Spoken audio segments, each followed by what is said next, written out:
Good evening and welcome to another edition of Ultimate Action on Watch UFA TV. Tonight, a Central Division matchup between the Minnesota Wind Chill and the Indianapolis Alleycats. And I'm John Herrick along with Kelsey Sparks. And Kelsey, this is a series that, quite frankly, over the last 6 or 7 years, the Minnesota Wind Chill have dominated. They're off to a 1-0 start.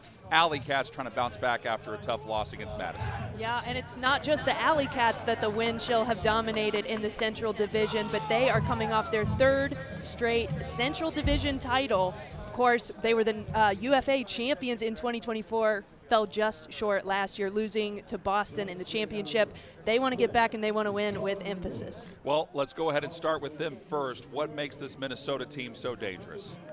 They have so many weapons on both sides of the ball, and one of them that we definitely have to chat about is Cameron Lacey, our player to watch. He went all out last week against Chicago. He had 3 assists, 2 goals, 2 blocks. The 2024 UFA All-Defensive Selection started 2026 with a bang. Expect him to be an impact player tonight. What do you think are the biggest keys for Minnesota? Keys for Minnesota, we talked to Coach Feldman earlier. He said that they really want to focus on their decision-making and being intentional. And they want to put on a show for the fans. And for the Alleycats, what do you think are the biggest keys for them? Coach Busberg told us that they really need to focus on doing the simple things well. Last week they struggled with a lot of turnovers, so this week they want to focus, dialing in, just play their game. And as always, they want to show relentless effort. And then, of course, their players to watch. Got to talk about William Wettengeld for how he's been able to do things. 7 assists last week was crazy from a player that's traditionally known for his defensive impact. He was an all-defense selection last year, but my goodness, he got it done on offense last week. 7 assists, and so many of them went to that man, Cameron Brock, the all-time UFA leading goal scorer. 4 goals last week against the Radicals, and he's adding to his stat sheet already now that he's back in green. Yeah, and as you can tell from right there from the highlight package, everybody seems to respect and love being around Cam Brock. So it is the Wind Chill and it's the Alleycats for the first time this season. I also thought it was pretty interesting, Kelsey, that Coach Nathan Busberg told us this before tonight's game. He said it's very important that you play well against Minnesota. They are the benchmark that the rest of the division seems to be chasing, but also you get 3 cracks at them. So if you don't win tonight, you've got another shot at them down the road 2 more times. However, you don't want to necessarily come out and play poorly and let Minnesota gain that much of a psychological edge over you, especially since Minnesota has beaten the Alleycats every year since 2019. So Alleycats trying to debunk some recent history against this team. They sure are, and as Busberg shared, even if you lose the first games to Minnesota, that third game in the playoffs is the one that matters. However, with such a tight Central Division, expect every single game to have playoff implications. Temperature tonight, 68 degrees, mostly sunny. We did have some rain earlier this morning, and it cleared out from the Indianapolis area about 11 o'clock. So we should be all clear for the rest of the evening. And again, 68's pretty forgiving temperature. I know you and I have called some games at Coons Stadium where it's been a lot warmer than 68, and that's not so easy on the players or the referees right there. And not as much wind as I expected. It was a rainy day in Indianapolis earlier. I spent the morning at the track at Indianapolis Motor Speedway. It's the best month here in Speed City, but the rain cleared up, and we have a perfect temperature for this one. And now we are underway. Minnesota with the opening pull, and it comes down to the Alleycats, so they have a chance to get things started. Minnesota was not happy with the way they fell behind 3-0 to Chicago before they bounced back and eventually won that matchup 22-12. That's how good of a job Minnesota does against their opponents. They know how to find a way to turn a positive into a negative real quick. Jeremiah Branson's got it for the Cats. And Xavier Payne with it now. Good to see Xavier Payne back. He's been playing Ultimate since 2016, but he's also played for Nashville and Chicago along with Indianapolis as that throw goes over the head of Jake Felton, it looks like, but I think we might have an infraction here on Minnesota, and we do, because Lucas Ambrose doesn't look very happy. So Alleycats get to keep the disc. It is a foul on the wind chill, and maybe Indianapolis can score first here. Mast gets it, looks around, throws it, and we have our first score of the day to William Wettengill. So good for him. He had 7 assists, 1 block last week. He gets his first score of the season right there. And Wettengill is a player that the Cats are so excited to have back. He played in Chicago last year after making such huge contributions for Indianapolis the 2 prior seasons. So one of the big recruiting pushes from Coach Busberg, and another being Xavier Payne, who you mentioned just a moment ago. Cats are excited to have both of those guys back, as they were teammates on the Union last year. I think it's, what do you think makes William Wettengill so dangerous? Is it his height? Is it his frame? What sets him apart? Because he really seems to make a big difference. Well, obviously he's taller than most of the guys on the field, which helps. But more than that, he just has an instinct for the disc. He knows how to put himself in position to succeed. So that was Seth Goodeman with the pull. Minnesota now tries to even things up here at Coons Stadium. Dylan DeClerc's got the disc now. He's been a longtime fixture for the wind chill. There are so many guys that Coach Ben Feldman has on his squad that have been playing for the wind chill a long time, some a decade plus. So they have a lot of continuity there. Brian Vanuka with the disc now, gets rid of it. And a man wide open in the end zone, and we have seen the wind chill do that quite a bit, and they even things up here really quickly at 1 apiece. Just great work by the wind chill, taking advantage of the blown coverage by Indianapolis. Nobody even close to Sovell Fernandez there in the backfield, and of course Kuhlman finds him in the end zone. So great work there on a clean, quick hold from Minnesota. And Coach Feldman told us before the game that they really wanted their O-line to start strong.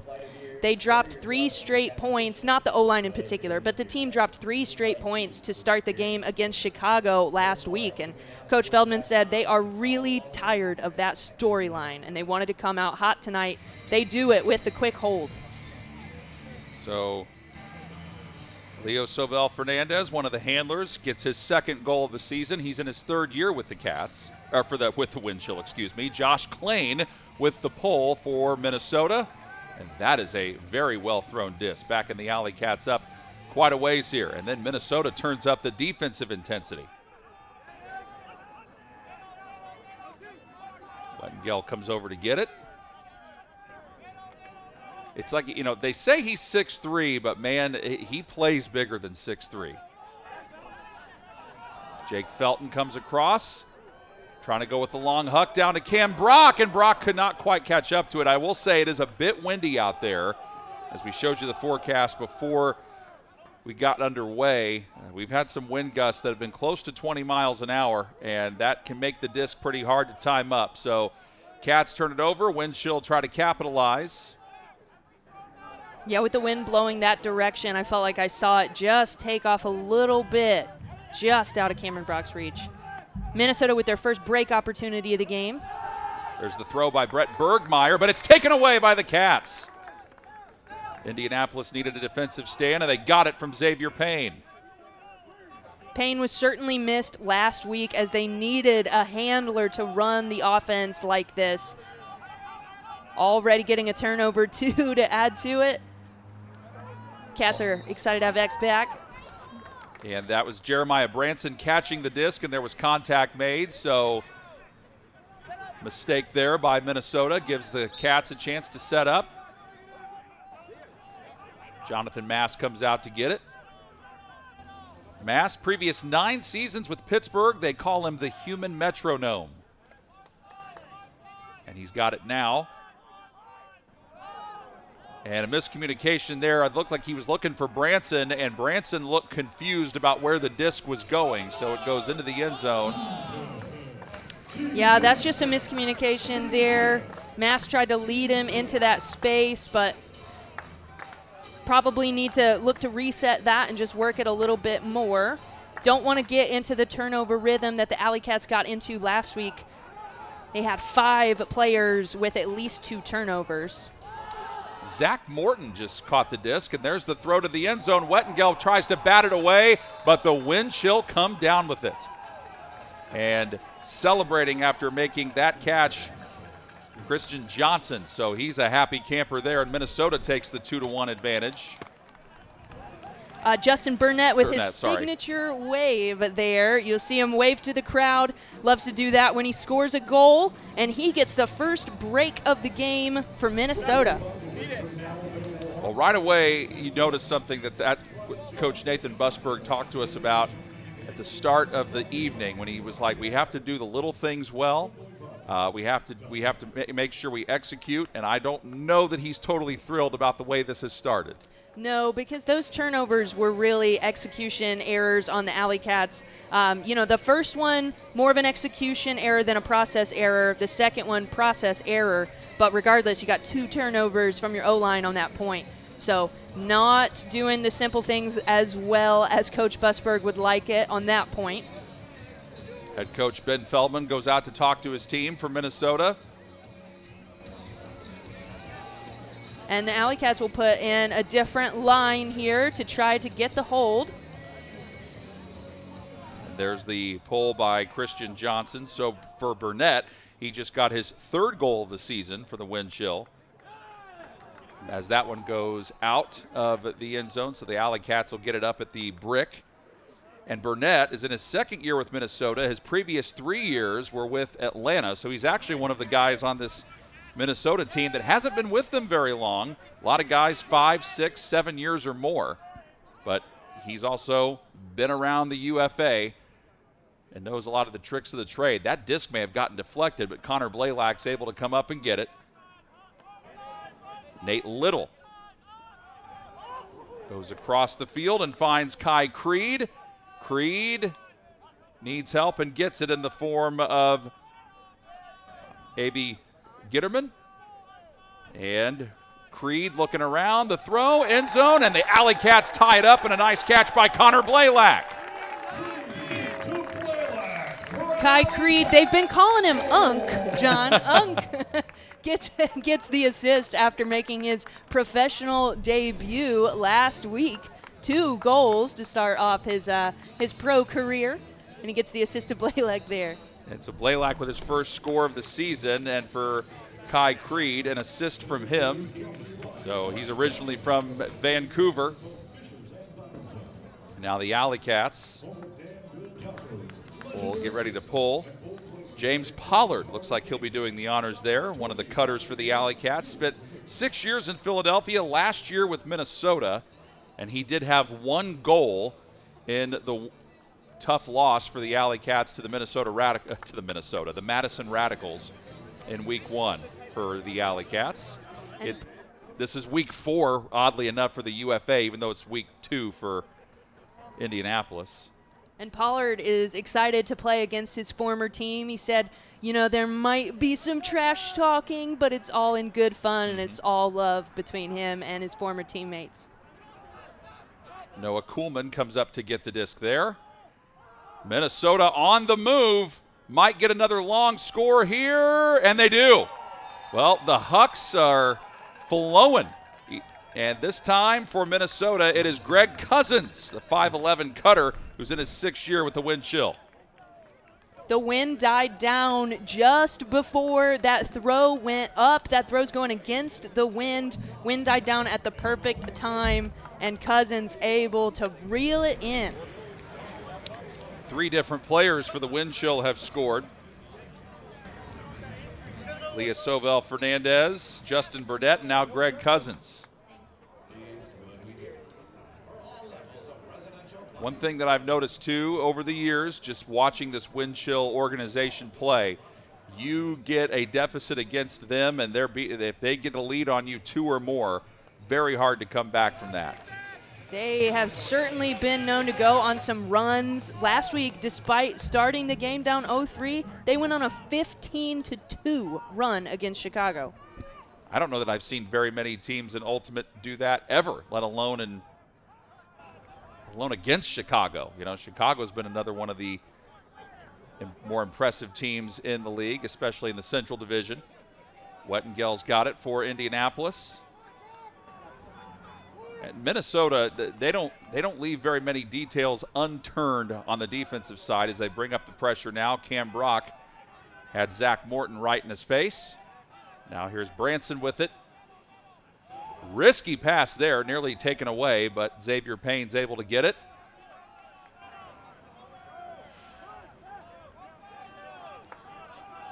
Wettengell, oh, that might be a little bit out of his reach, but he's been able to catch up to this before, and he does. But now he's not quite in yet, so he's got to find somebody in the end zone. Cam Brock making himself available, as he has so often been able to do, and Brock ties this up at 3. And I believe we are at a media timeout. So with 5:31 to play in quarter number 1, Winchell and Alleycats tied at 3 on Watch UFA TV. Let's take it down to Prologue.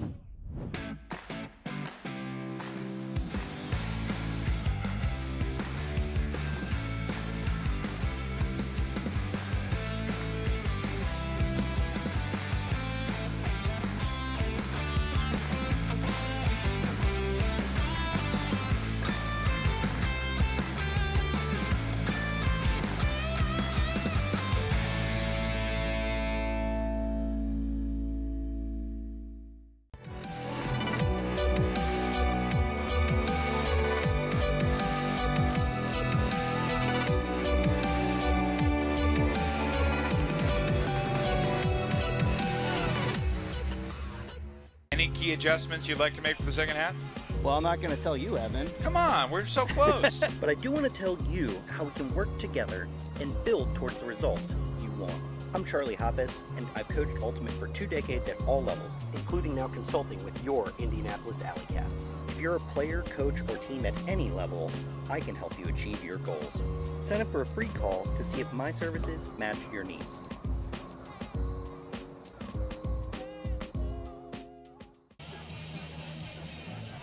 .531 to play, first quarter. The Alleycats just tied it up. Cam Brock catching a score there from William Wettengell before we went to break. And how about Will Wettengell? I think last time he played at Indianapolis, Kelsey, we kind of knew him more for his blocks and his defensive swataways, but he's already got 8 assists here, and this is his second game of the season.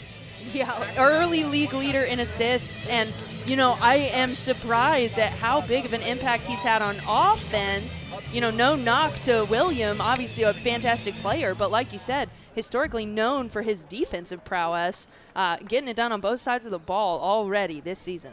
And of course, Cam Brock, you saw him on the sideline there, never stops leading, never stops talking, never stops finding a way to get his guys to find the best version of themselves as the Cats opt for the rolling pull here. And then William Brandt threw it away, and his teammate fell down, so turnover on the Winchell. Alleycats with an opportunity. Nathan Busberg, the head coach for Indianapolis, running down there, asking for a timeout. He wants to get the right line in. So Alleycats come out of that last media timeout. They force a turnover, and now they have a chance to take the lead. I like the timeout call to switch the line too, as the Alleycats are down a break in this first quarter. So here is the chance to get back on serve, get this break back, call a line, call a play, and punch it in. I think there was just, I think he thought that that Brandt was going to throw it a little bit shorter, and then Brandt lofted it over, and Josh Klain's going, what in the world? I can't catch up to that. So now Alleycats talking it over. There's Seth Goodeman pointing his finger. Creed listening on intently. And the Alleycats are close to the end zone. Can they get it in? Well, Xavier Payne has the disc. I was going to say, who better to pick up the disc than Xavier Payne? This is exactly who you want quarterbacking this possession. He and Wettengell exchange it. Now this is Mast. Back to Payne. Wettengell gets it across, and the Alleycats are back in front. So for Indianapolis, he scored the first goal of the night. Now he scores another one. Wettengel already padding his stats this game after a crazy week 1. You love to see how quickly he's made an impact in his return to Indianapolis. So morale has gotten back up to a more positive feel for the Alleycats after they were down 3-2, 2 straight goals. And they are getting ready for the pull. And they got that break back. Minnesota got an early break against the Cats. Alleycats with revenge right there. So we are back on serve. And Avi Gitterman with the pull. He's 5'9" from Santa Barbara, went to Vanderbilt University.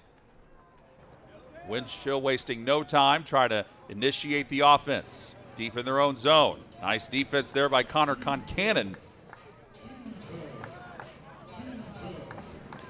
There's the throw by Gordon Larson.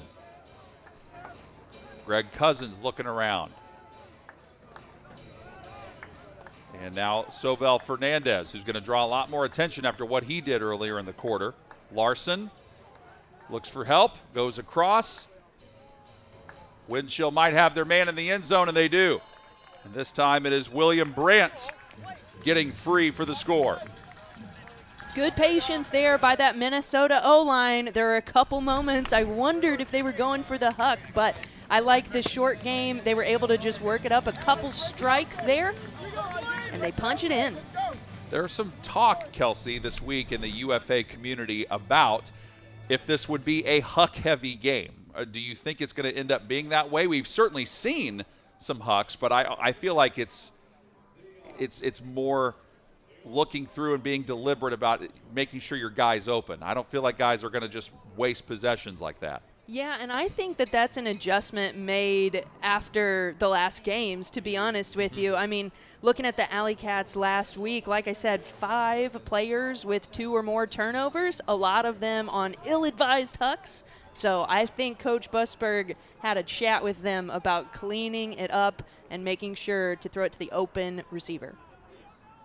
All the wind held that disc up in the air for what seemed like forever. Alleycats get it deep in their own zone. Payne finding Mast. We've seen Xavier Payne make a lot of key hucks throughout his career. Opts to keep it short this time. Stall count getting high on Wettengel. He's got to find some help and does with Payne. They put Blake Crapful on him, who's 6'4", so maybe Minnesota thinks we can fight height with height there. Coming across to get this, Jack Havey. 3 years with Detroit, but the last 3 have been with Indiana. He scored 2 goals against Madison. Wettengel might be getting open again. Battle for the disc, and it's swatted away. Nice defensive play by Blake Crapful. Great. Blake Crapful just plays that one perfectly, able to cut under at just the right time to take away Williams' path to the disc. So that's the good news for Minnesota. The bad news, though, is that they have the disc deep in their own zone. Alleycats trying to force a turnover. There's the toss, and they have a man open in the middle of the field. And Minnesota's been able to do that so well. When it seems like they have it, they lose it. And this time dropping it is Brandon Mattis. I think Mattis was looking upfield before he looked the disc in. Now the Alleycats try to capitalize. But they cannot, because that is swatted away by Paul Krinick.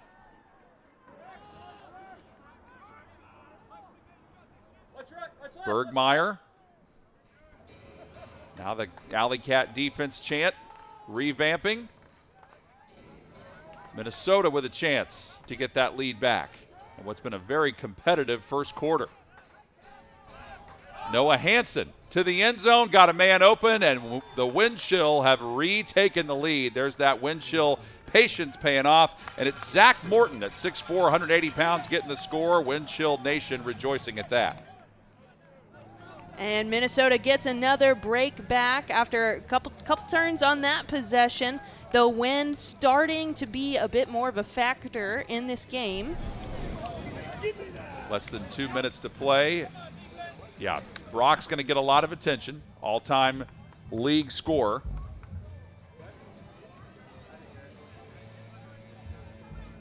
And Brock literally hundreds of goals ahead of second place.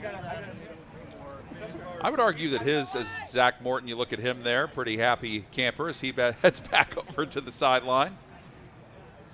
Wind gusts at times have been up to about 13 miles an hour, and it's the timing of the gust that could be problematic for both teams. Dis takes an odd hop, but Alleycats with a chance to tie it up. The last 2 points have been scored by the wind chill, and we have a whistle.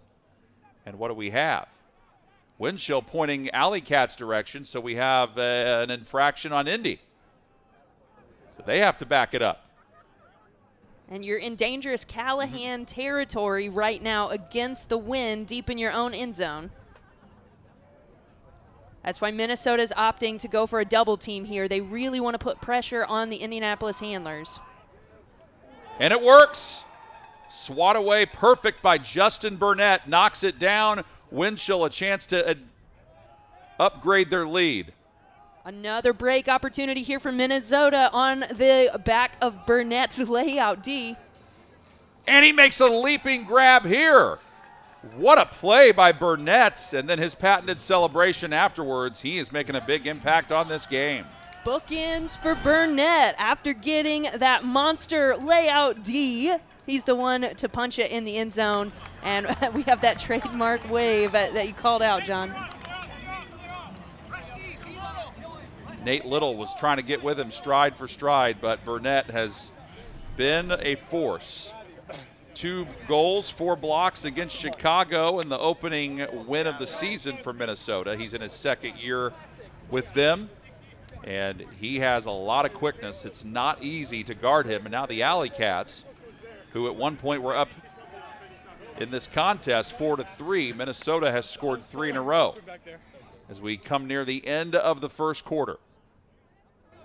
There's the pull.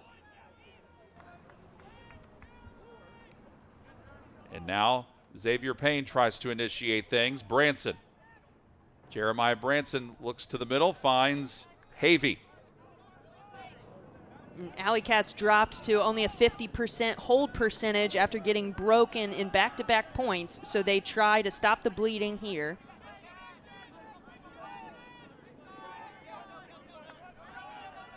Payne. Avi Gitterman trying to provide some help, and he does. Cross the middle, and it's wide. Tried to get it to Havey. He laid out, made a good effort on it, but could not. Now the wind chill a chance to go up 3. There's the throw. They might be able to do it. Wettengel, the defensive gem, he's able to make these kind of plays in the past. Can he do it here? No. Instead, it is the wind chill coming down with it. And Zach Morton just reads that perfectly, goes up over a crowd to pull it in for Minnesota, who just finished their 3rd straight break. Looked like there might be too big of a crowd to weave through, and yet Morton somehow does it. There's that throw by Gitterman that he tried to execute but was a little bit wide of the mark. And then the wind chill on the other side make the Alleycats pay again. Payne was looking for it, so was Gitterman, but there's Morton yet again with his 2nd goal of the evening. And those throws, going back to that turnover, those are the kinds that you want to avoid. So that's kind of a dangerous throw into the middle of the field, into traffic. He was trying to put some I.O. on the disc so that it would curve back into Havey, but instead, I don't know if it was the wind or if he just slipped a little bit, it goes OI, and for the turn. Playing with the pull for Minnesota. James Pollard's got it, throwing towards the end zone. Of course, Alleycats have to be aggressive here with time running down, and Burnett just swats it away. That does it for the first quarter. The wind chill end that first period on a 4-0 run, and they go up 7-4. Second quarter comes your way when we come back on Watch UFA TV. Ladies and gentlemen.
Yep.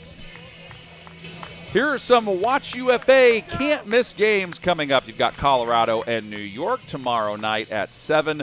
On May 23rd, Atlanta and Carolina, New York and D.C. also on the 23rd. And it's amazing how fast the season goes, Kelsey, because these division matchups always take shape pretty quickly. Rivalries get formed, and it's not long where you're fighting for playoff position. Yeah, the road to championship weekend starts early. Championship weekend coming back to Breese Stevens Field in Madison, Wisconsin in August this year. These two teams both fighting for a spot there. Minnesota made it all the way to the championship game last year, almost repeated their 2024 UFA championship, but fell to Boston by 2. They're looking to get back this year and go all the way.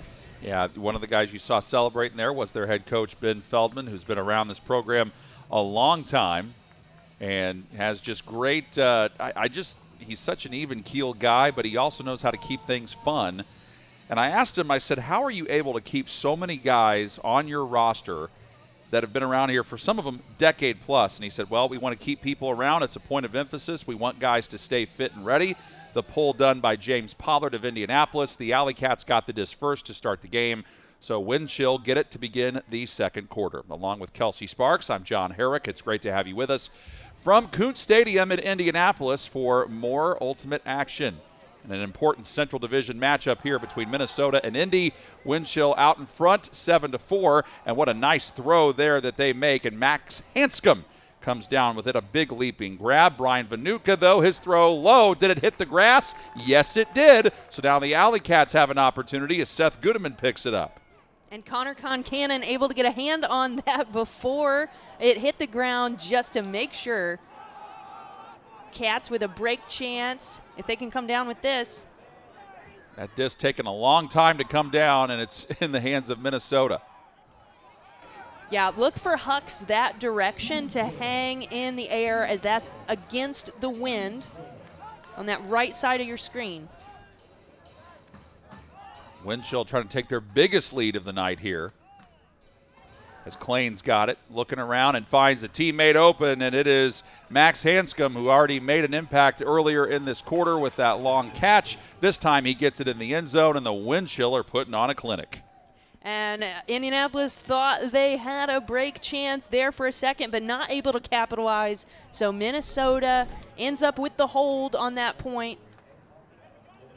And we see the crowd, wonderful grab there by the Wind Chill. Break their backs right now. Let's go.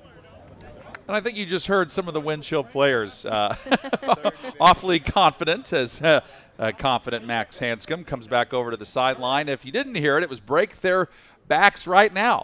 And it's fitting because last week, as Kelsey mentioned before we got started, 15-2 run that the Wind Chill went on after falling behind early 3-0 to beat Chicago. And right now, they are on a 5-0 run. Ever since the Alleycats took a 4-3 lead, it has been all Wind Chill. So the Alleycats in desperate need of trying to find some answers as the pull is done here by Sebastian Brower. And the Alleycats have some work to do with 10:45 to go in the second quarter. Cam Brock comes up to find it. Giving it back to Payne. There's Jonathan Mast in there. Wettengell's got it.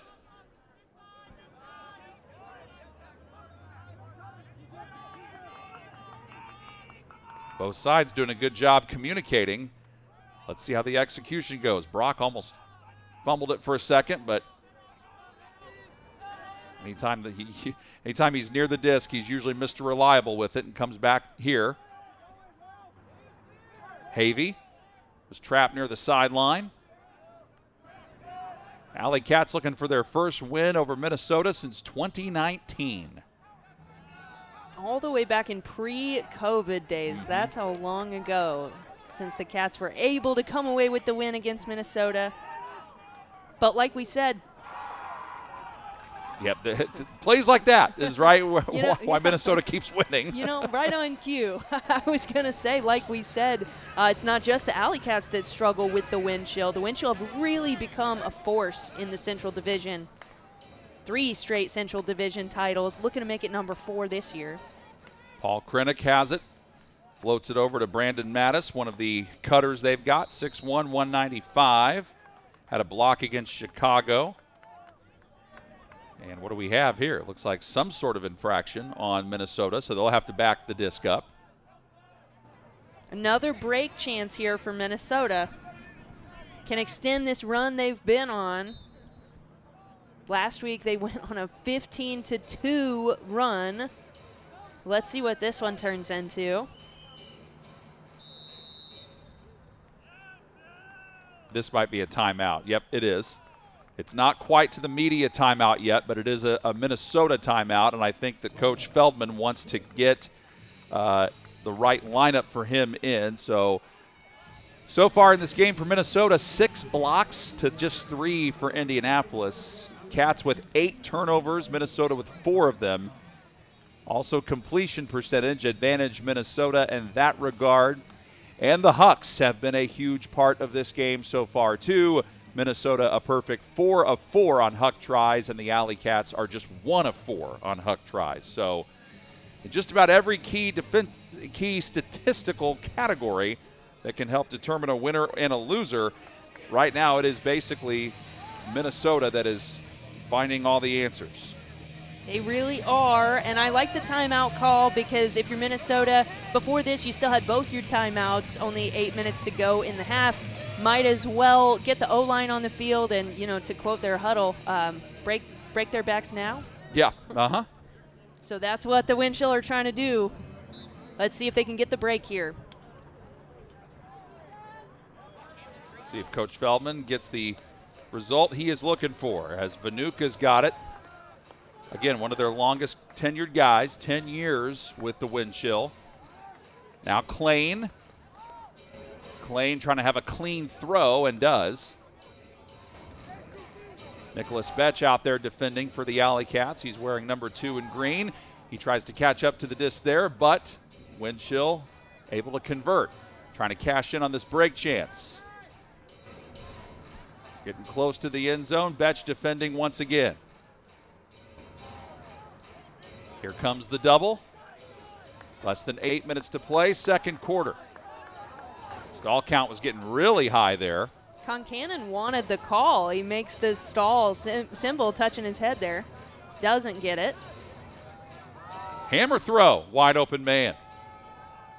And it is caught for the score, Josh Klain. We saw Klain helping initiate the offense earlier, and Klain is able to get in for the score. Klain is the all-time career assists leader for Minnesota. But he gets the goal himself on that one, and he says, where was the defense? 11th year that he has been with Minnesota. So again, we talk about the long tenured guys. Klain is one of them. First goal tonight, his second of the season. He had 3 assists against Chicago, 5'8", 175 pounds. And normally he is a handler, but it looked like he cut to the open spot, and it looked like nobody saw him. Well, guys like Klain, they know where to be on the field, and he took advantage of the opening there. Alleycats opted to go for that double team, so the rest of the defense really needed to play more of a zone look and communicate better, but they miscommunicate, and Klain takes advantage. Well, the referee here, the Alleycats are saying that disc went out of the end zone, so I think they're trying to argue that they should get it from the brick, and it looked like they were going to have to start there, but they do win that argument, so they are going to get it from the brick and have better field position. So that is certainly something they need to have go right. A 6-0 run now for the wind chill. And the Alleycats on the side of the field that's going against the wind, too. So keep in mind, Hucks tend to hang up in the air longer than desired when going this direction. Jonathan Mast had it. Floats it up to Felton. And low throw, is it dug out? Yes. Well, at least tried to. Jeremiah Branson trying to Yeah, you did the right thing. You try to act like it didn't hit the ground. You get up and you keep going, but the referee said nope, it hit the ground. So here we go again. More action for Minnesota. Ambrose on the sideline. This Alleycat home crowd imploring their team to get a defensive stop. Can they? Justin Burnett with a long throw, man open. But he needs some help, has to still get it across. Trying to make himself free is Hansen, but Hansen was covered up. Now the throw, it's a bit low, but it's still caught anyway, and it is now 10-4 wind chill as they continue to pour it on here. This is certainly worth another look. The layout try, he might have had that. I don't know, that's pretty close. Of course, this isn't the NFL or the NBA, so we're not reviewing those things. I was going to say, it makes you wish we had that laser pinpoint technology. But anyways, our player to watch there, Cameron Lacey, gets the score. So his first score tonight after having a very productive first game against Chicago. 3 assists, 3 goals, and 2 blocks for him on the year. And he's in his 4th year with Minnesota. Alleycats trying to find some sort of positive thing to latch on to. There's the throw from Sebastian Brouwer on the pull. And again, the disc hanging up. And you can kind of feel the spirits just being broken for the Alleycats. You know, last week they had so much energy all the way through the game. So many layout attempts on defense, relentless energy the whole time. You can feel them getting discouraged, so they need to amp that back up. Gudeman gets it out to Payne. Payne defended well by Zach Morton, or rather Gordon Larson. Now on the catch, Nate Little. Low throw for Nate.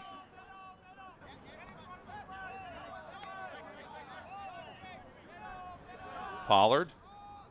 And what a nice play by Gudeman to lay out and get that one. He's become a leader over the last couple of years for the Alleycats. Now a team captain, 5-year veteran.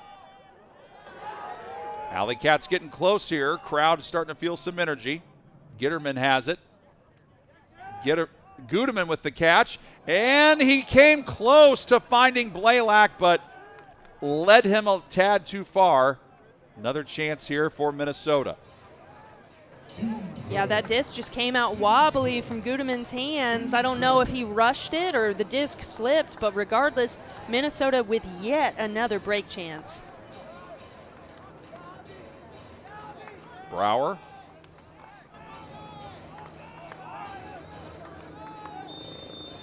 And looks like, traveling violation. Yep, shuffled his feet, so he's got to back it up. Does Larson. Cats looking to go with the double team as the wind chill go against the wind here. Looks like it was only a double team look for one.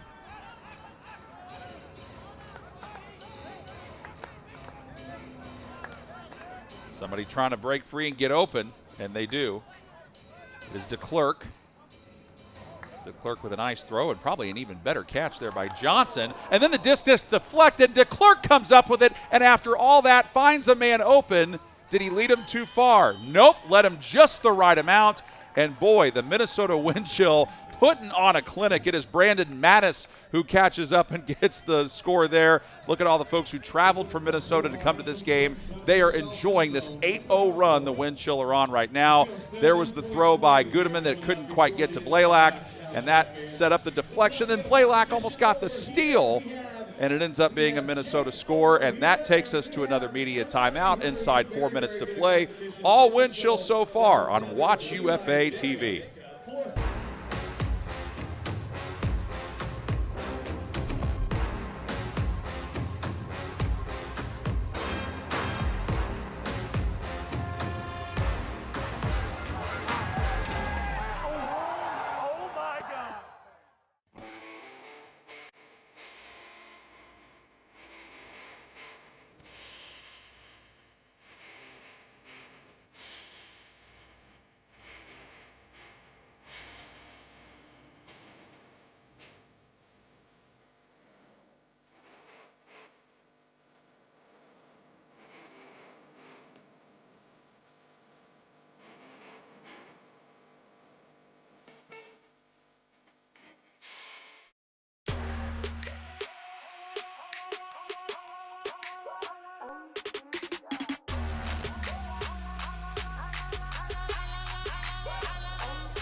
there any doubt?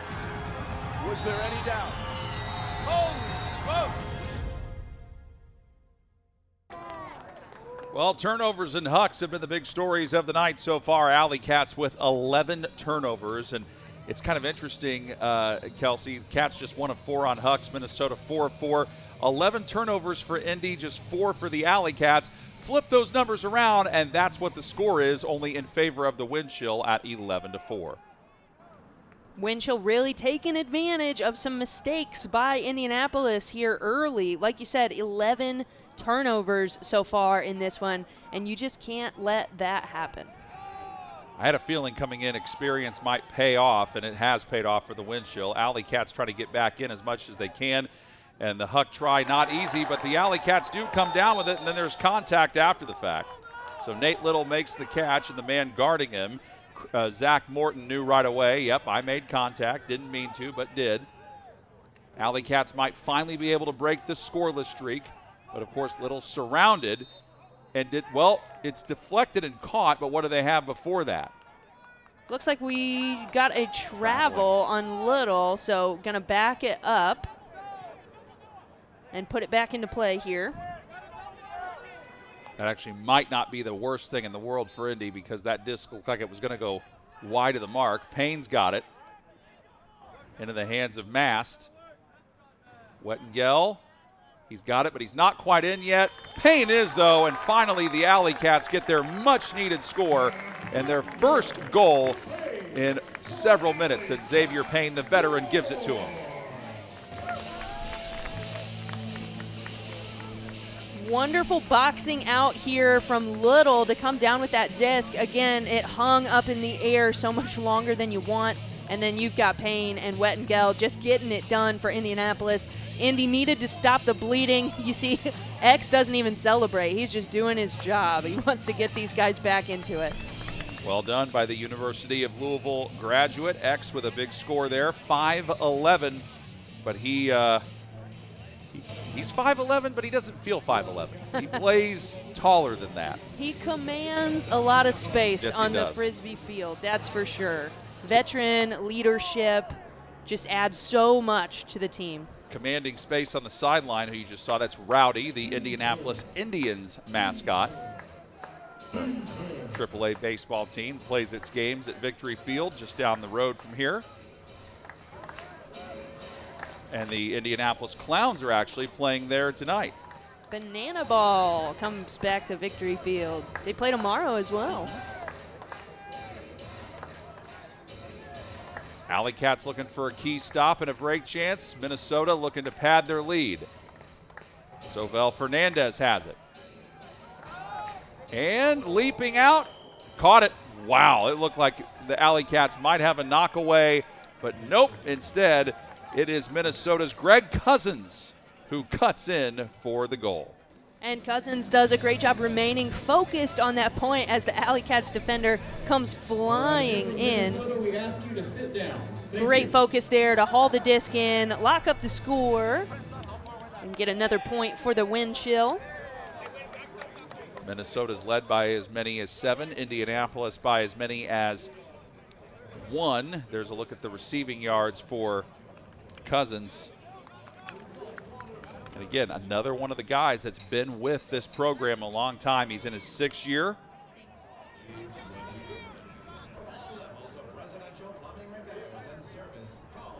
Alleycats out there have Wettengel. Looks like Havey. Cam Brock is back on the receiving end, and there is the pull.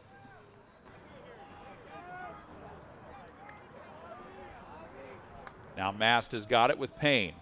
Alleycats trying to move as quickly as they can before the wind chill gets set up defensively, which is not easy to do. I like the short, quick passes going this direction.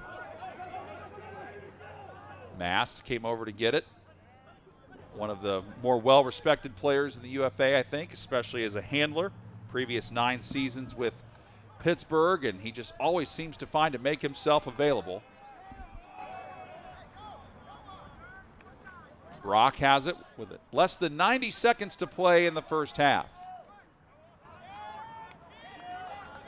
Time ticking down here. Cats have used a lot of clock on this possession. Payne trying to find someone, having a hard time. Goes out to Gitterman. Knocked away. It was Noah Hansen with that very impressive knockdown. Now the Wind Chill look for their new biggest lead of the night. Emphatic D there from Hansen. Another break opportunity for Minnesota. That's a low throw, but the Wind Chill able to come out of there with it. Those 50-50 disc throws always seem to go Minnesota's way. Close to the end zone here. Brock defending, and the Wind Chill get it across anyway. They are now up 13-5, and it is Krennic. Paul Krennic, the 6'1 cutter, getting in for the score. Minnesota just putting on a clinic right now. You can see the Alleycats are both physically and mentally exhausted at this point. With 30 seconds to go, you hope you can punch in one more, but really you're just trying to get to halftime so you can reset a little bit. What do you think Coach Busberg's message to his team has got to be at this point? I mean, he told us before the game that they need to do the simple things well. I would say that has not been the case so far, so I expect him to double down on his message and to tell his team, hey guys, we're beating ourselves right now. I mean, 11 turnovers early on. Some of those were forced by Minnesota, but certainly not all. I mean, there were a lot of mental errors and execution errors from the Alleycats. Busberg said he doesn't care so much about the execution errors. Those will happen sometimes, but he doesn't want the process errors. And the Alleycats have not been doing the simple things well and hitting the open man. Gudeman makes a sliding effort there. Gets rid of it to Ingham. Ingham trying to shake free of his defender. Felton. Jake Felton looking around. Now over to Branson. We're down to 10 seconds left in the half. Cats with the disc in much need of a score. Gudeman makes the grab. So Seth Gudeman makes a much-needed grab in the end zone for Indianapolis. Gets them back within 7 just to get something positive going their way. And what a great thing to see one of the team leaders do it, Kelsey. I liked that offensive possession from Indianapolis. And let's talk about Kai Creed, or Unk as they call him. Yep.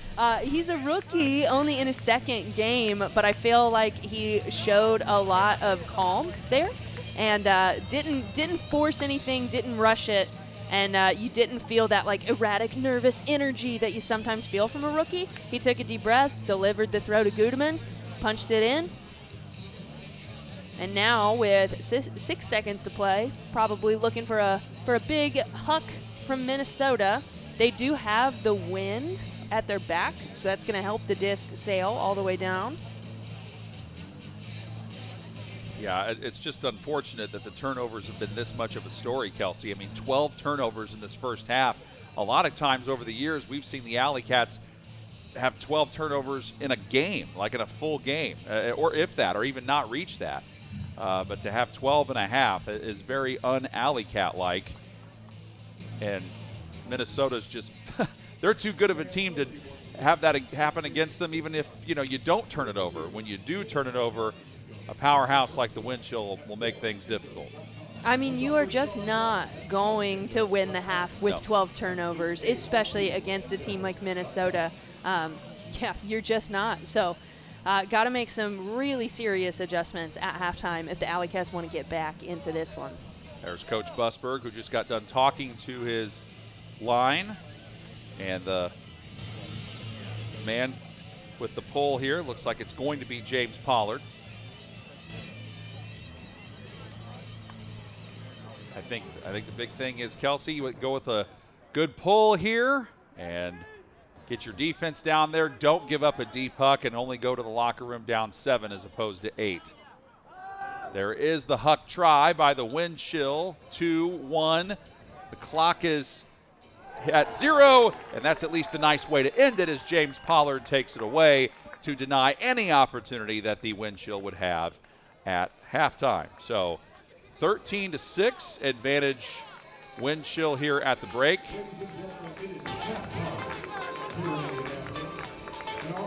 Okay, we'll take a break. When we come back, first half analysis and much more from Coons Stadium in Indianapolis. It is Ultimate Action on Watch UFA TV.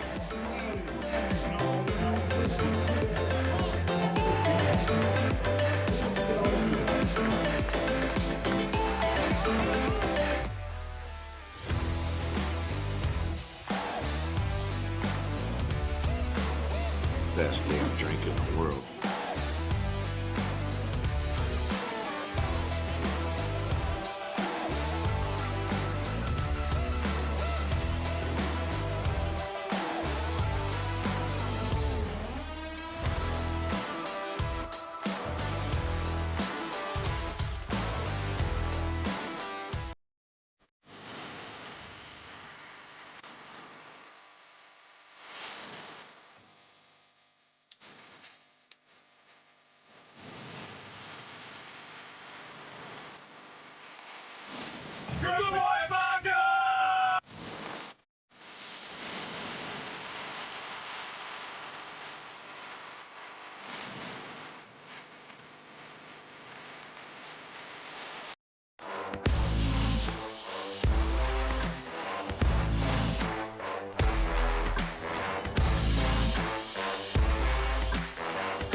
There's a look at the Salesforce Tower, one of the hallmarks, part of the Indianapolis skyline here in downtown Indy. It's all Minnesota. They lead it 13-6 at the half, along with Kelsey Sparks. I'm John Herrick, and now we are pleased to be joined by the head coach of the Wind Chill, Ben Feldman, whose team is up 13-6. Coach, before the game, you told us that it was all about getting the disc in the hands of your playmakers and putting on a show. Do you feel like both of those things happened? It certainly seems like they did.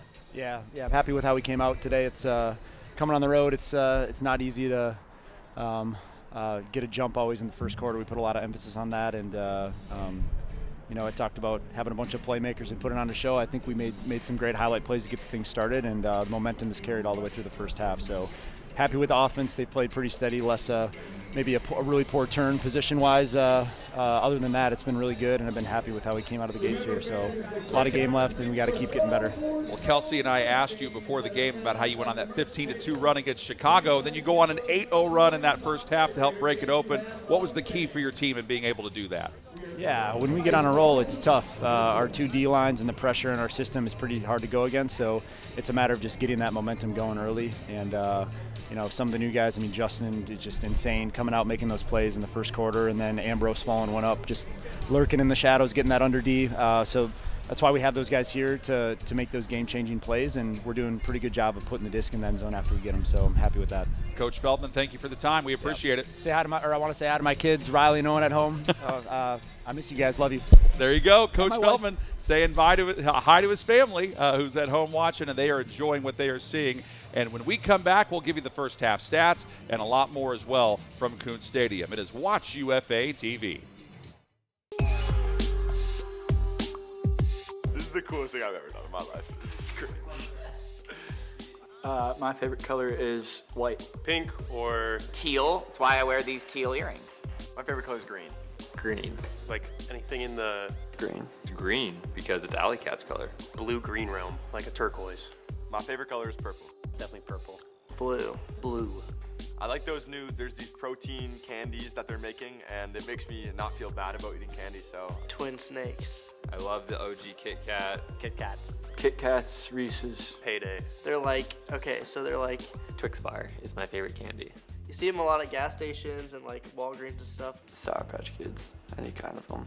One sour snake and one sweet snake, and they're like attached together. Starbursts. Twix. If we're talking store-bought, I'm gonna say Snickers. It's like kind of like a gummy bear. They don't quite have like the sugary, like powdery stuff that like sour snakes have. If we're talking homemade, my wife makes dark chocolate covered nuts. Big fan, big fan. They're good. Go check them out.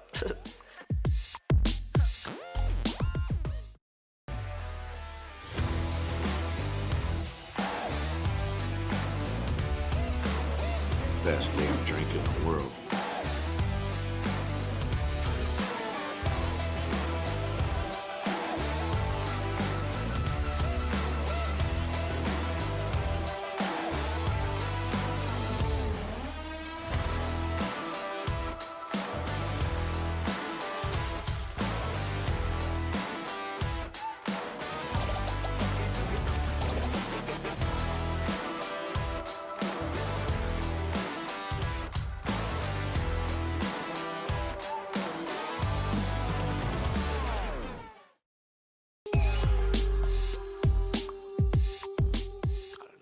of big players, a lot of big plays.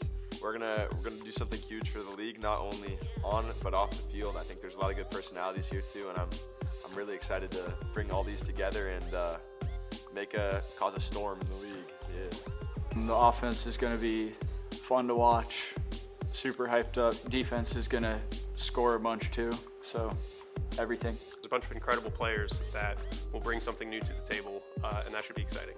I think we have a real chance to compete with the top teams both in our division and in the nation, and it's always fun when your home team is one of the best. The style of play this year is going to be very explosive. So a lot of big plays, both on offense and on defense. I think it's going to be something that's really exciting for fans to watch.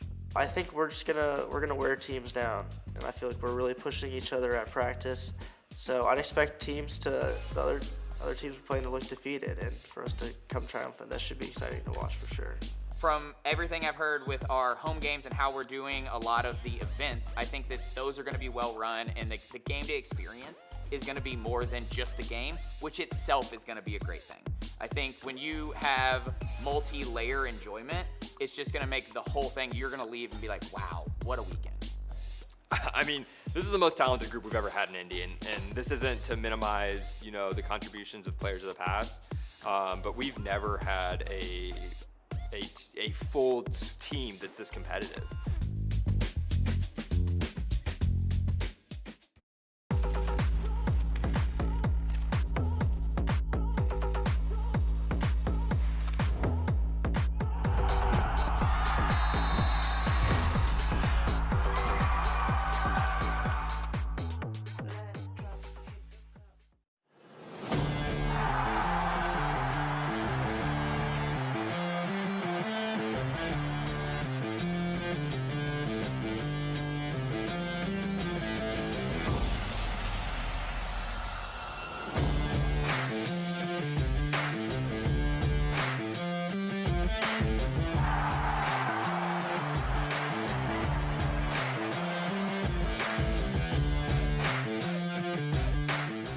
The Ultimate Frisbee Association is proud to partner with Victory. Elevate your game with Victory insoles and recovery footwear at vktry.com.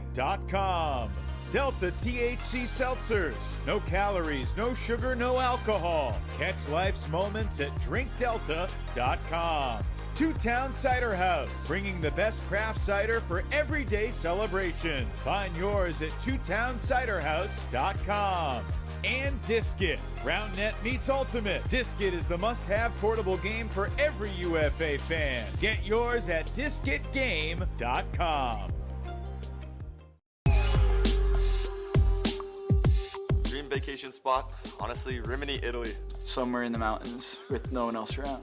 Nature experience in Patagonia. I like the beach, I like hiking, really just any time to relax. Machu Picchu. I don't know if I really have one in particular. Hiking in the mountains. Anywhere in Greece. I would say going on a cruise. Laying on a beach and not doing anything. At my computer, playing video games with no one bothering me. My favorite movie is Interstellar. Maybe Inception. Inception.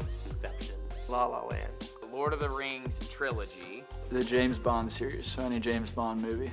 Before Sunrise. V for Vendetta's up there. Django Unchained. The Secret Life of Walter Mitty.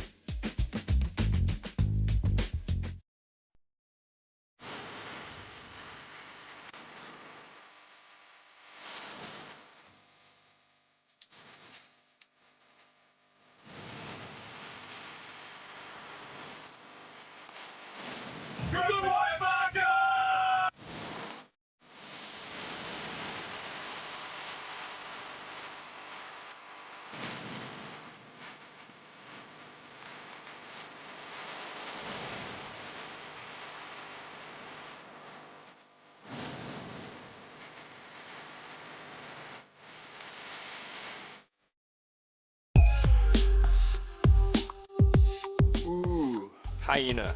Something like a hyena. My spirit animal is an otter. A hog. Cat. Koala. I love koalas. Like a koala, something slow and lazy. Cheetah, because I want to be fast even though I'm not that fast. A gecko. Red panda. My favorite music is anything country. Eminem or Big Wild. Definitely 21 Pilots. Probably NF. Drake. Right now, I love JID. Creed is probably my big one right now. I don't listen to music. My favorite emoji on my phone is this little troll guy. I use this one. Green heart. I use the fire emoji a lot. The like nervous one with the sweating droplet right up here. The one with the tongue out where it's just the eyes and it's just like the... Favorite emoji is the salute face. Meat on bone emoji. Maybe the emoji that's like thinking.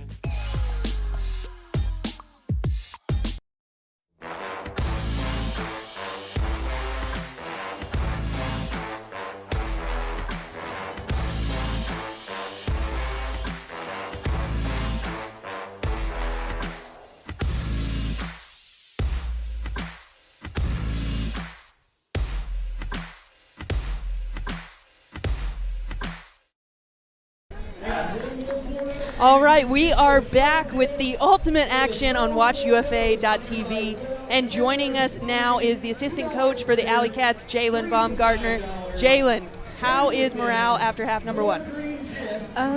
I think understandably morale is down a little bit right now due to the score and some things on our part that we could clean up. But overall, we're still solid as a team. I think morale in the locker room was really good. And we know what we need to focus on coming out of half, and I think that you'll see that. Love it. What adjustments are you looking to make for half number two? Nothing strategy to give away, but I think as a collective whole, energy, talking more to teammates, still trying to figure out what group's best for each line and each iteration of players that's going out is something that we're working on for the second half. Thank you, Jalen. It looks like we're about to get started, so I'll let you get back to your team. Thank you so much. I appreciate it. Thank you, guys. And we definitely appreciate Coach Ben Feldman for Minnesota and Jalen Baumgartner for the Indianapolis Alleycats for joining us at halftime to give us some insights on their strategy. You just heard Kelsey Sparks. I'm John Herrick, back with you from Kuntz Stadium in Indianapolis. Cats are getting the disc to start, so with the pull there was Cameron Lacey.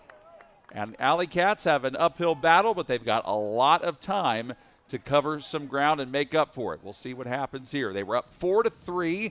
Minnesota goes on an 8-0 run to push that lead up to 11-4. Minnesota led by as many as 8 in the first half.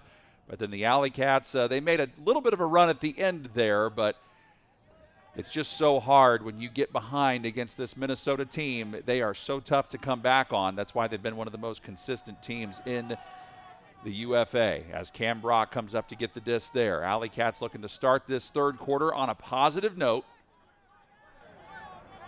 Jake Felton looking around. Alleycats being patient here. Brock's pass. Oh, that looked like it might go wide of Wettengel, but he was able to hang on. Wettengel's throw, a little bit risky, coming down with it heavy, and then the disc is deflected and somehow caught off the ricochet. Jake Felton. Well, you'll take it any way you can get it, but the Cats get a score in the most bizarre way, Kelsey, in the opening minute of this third quarter. I have to say, that was not a pretty point. Not a pretty point at all. But, hey, after heroics by half the line out there, they are able to punch it in to Felton eventually. Felton, the longtime Detroit Mechanics player, new to the Alleycats this year. Cats happy to have him in Indianapolis. And now the Alleycats D-line taking the field, looking to get a break, which the breaks have been few and far between for Indianapolis. And the Cats go with the rolling pull there. So Seth Goodeman saying, you know what, we're not going to throw the disc up and let it hang against the wind. We'll go with the rolling pull, try to trap Minnesota on the sideline. Leo Sovel Fernandez, who caught the first score of the night for the wind chill, had it there. And it's taken away! Leaping up and grabbing it, Joel Close. And then it's batted away from Close in the end zone. So Close makes such a great play on defense. Almost had the bookend, but Minnesota denies him. And it's just been that kind of night for the Cats. I think they used up all their luck on the point before. DeClerc with the long bomb, and he can't quite catch up to it. His teammate Brian Vanuka. Normally we've seen Vanuka get out there, make a lot of plays like that over the years, and get scores that way, but it was just a bit out of his reach. Again, the wind is taking the disc a little further when we're going that direction. When we're going the Alleycats direction, it tends to make that disc hang up in the air further. But the Alleycats making some nice adjustments there, sliding down to get it, Jack Gall.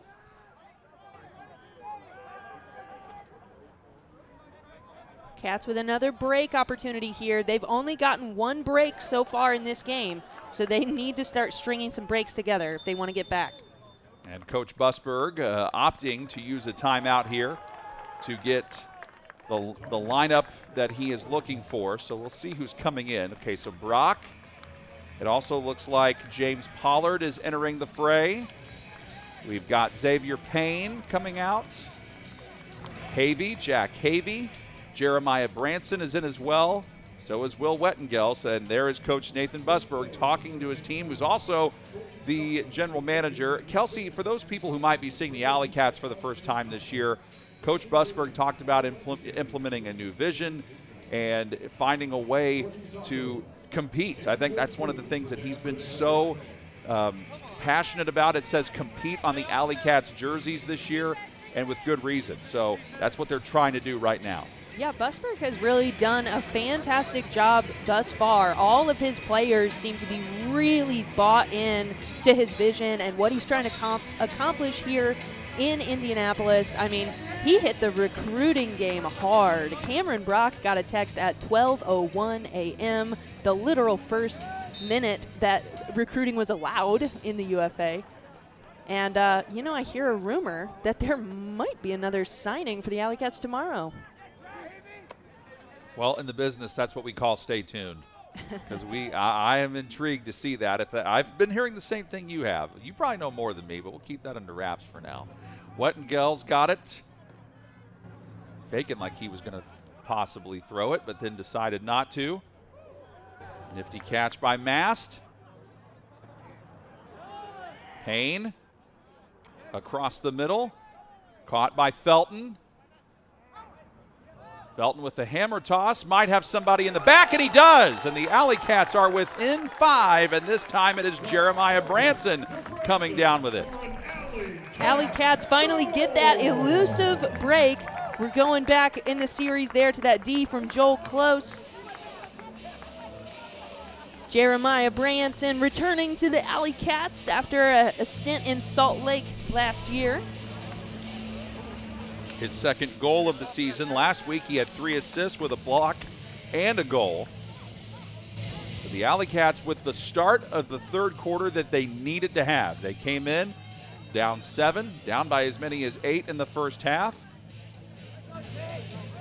And I think the assistant coach, Jalen Baumgardner, with a lot of good points to make there that she made in our halftime interview about we got to make adjustments without losing ourselves. And so far, early on, that's exactly what's happened. The rolling pull yet again, trying to prevent Minnesota from setting up their offense the way they'd like. Vanuka's got it. Boy, Alleycats are really upping the defensive intensity. And something else that Coach Busberg shared with us before the game is that he really wants his team to not give up on each other. He said that the pressure wasn't as high this week as it was last week since the Cats came into this one an underdog. But regardless of what happens, they want to play together, not give up on each other, keep that relentless energy. Gordon Larson had it, finds Vanuka, and catching it, Brandt.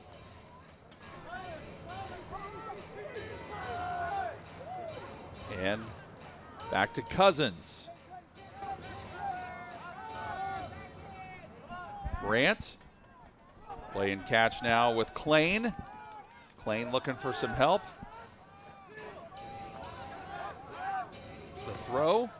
And caught there by Brandt again. Brandt across the middle. The Alleycats defense, it felt like it had been so crisp there. But Brian Vanuka, as he eventually does, he finds a way to slither free and get the goal. First score of the second half for Minnesota. Yeah, wind chill was certainly not going to allow themselves to be broken in back-to-back points, I'll tell you that. And Vanuka has been a leader on this team for so many years, John. Of course, he's the one getting it done in the end zone for Minnesota. And that's one of those guys that's been here a long time. 10th year with the wind chill. His second goal of the season, 5'10", 180 pounds. So that puts the wind chill's lead back to 6. But I think if you're Indianapolis and you keep chipping away at this and maybe find a way to get some quick scores, you can make this a competitive game again. Wind chill, of course, trying to prevent it from turning into that. There is the pull by Lacey, and it goes into the back of the end zone and then rolling out. So, and because an Alleycat touched it, that's not a play where they can wait and take it from the brick. They've got to go from deep in their own territory. They do a good job working it out, though, getting out of those Callahan territory. Brock finds Wettengel. Wettengel draws a lot of attention. He was definitely one of the Watch UFA players to watch this week. And their weekly write-up that they make, they always, release a player to watch, players to watch, and Wettengel made the cut for them this time. And how could he not after Right. 7 assists in game 1 for the Cats? And he might be able to catch this one, looking around, trying to chase it down, but he is denied. That wind chill defense, whenever they have needed a stop, they have found a way to get a block or a turnover, and now they have a break chance.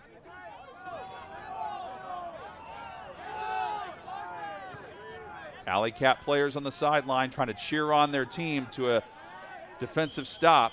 And I think the wind chill now want to use one of their timeouts to get the line on the field that they would like to have. We're not far away from a media timeout, but this is a team timeout taken by Minnesota. So, okay, and Kelsey, you and I have seen these games a lot over the years with Minnesota and Indianapolis as Coach Busberg continues to talk details with his team. You make a run, you get something going in the third quarter, but Minnesota, of course, as they often do with that championship energy, they find a way to respond. How do you find a way to seize the momentum back in your favor? I think calling that timeout is a good start. Minnesota only gave up 1 break in the first half.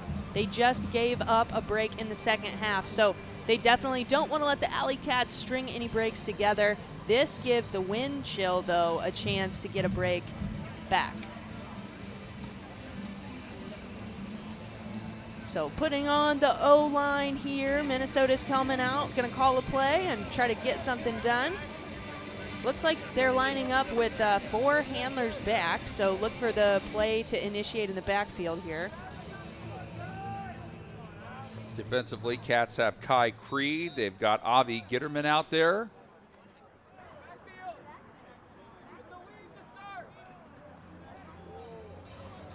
Wind chill deep in their own territory. Calling for some help here. Is he going to get it? Long huck try. Minnesota's been perfect on those tonight. Will they be this time? No. Minnesota thinks that they should have had a contact foul on Indianapolis. Cats are thrilled because they got a defensive stand. Joel Close flips it to Gitterman. Now Gitterman looking like he might need some help. Oh, he threads the needle. That pass was through a couple defenders, and Gitterman comes over to get it. Definitely a scary look there, but Cats maintain possession.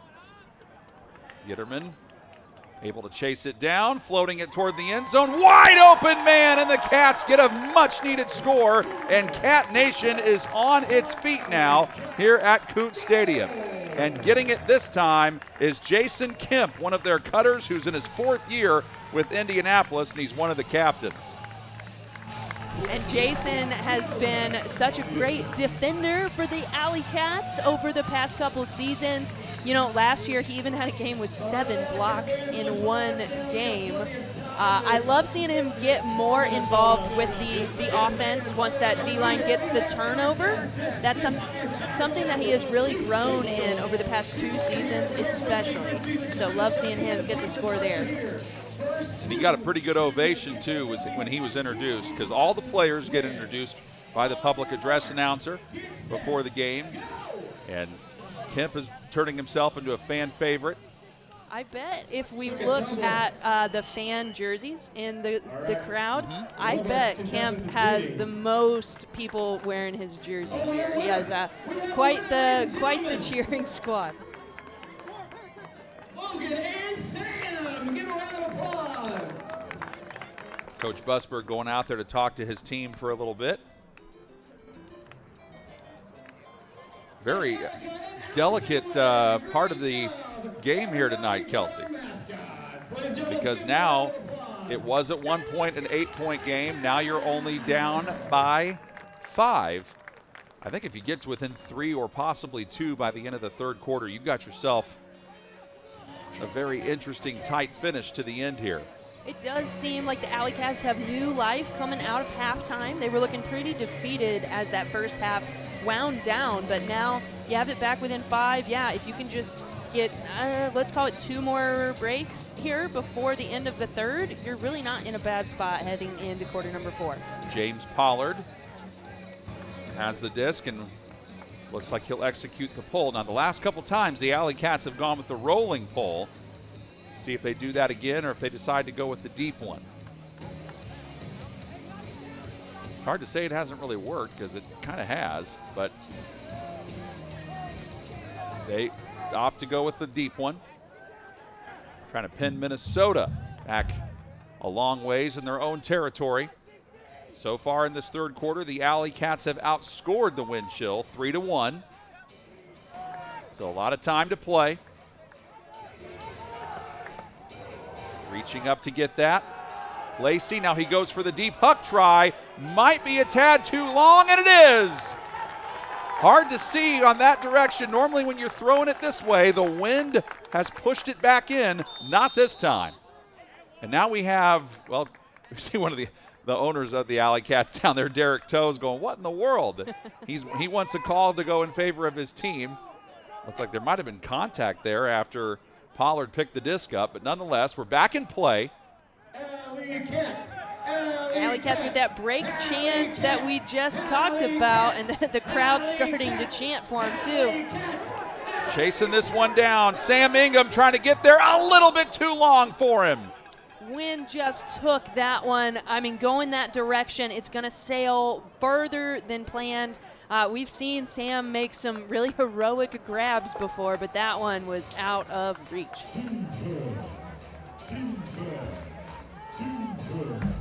Cats put pressure on with the double team.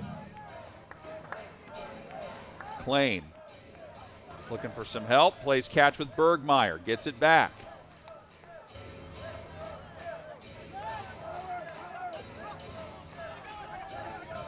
Cats might have gotten a hand on that, but either way, the disc floats safely into Ambrose. Lucas Ambrose trying to tightrope the sideline, nearly knocked away, but it's caught by Christian Johnson. To the end zone he goes, fight for it. The Wind Chill come down with it, and it's Brian Vanuka with another big play. And that's what the Wind Chill do. They find a way to chip away at you, and right when it looks like you're having hope, they find a way to come back with a score.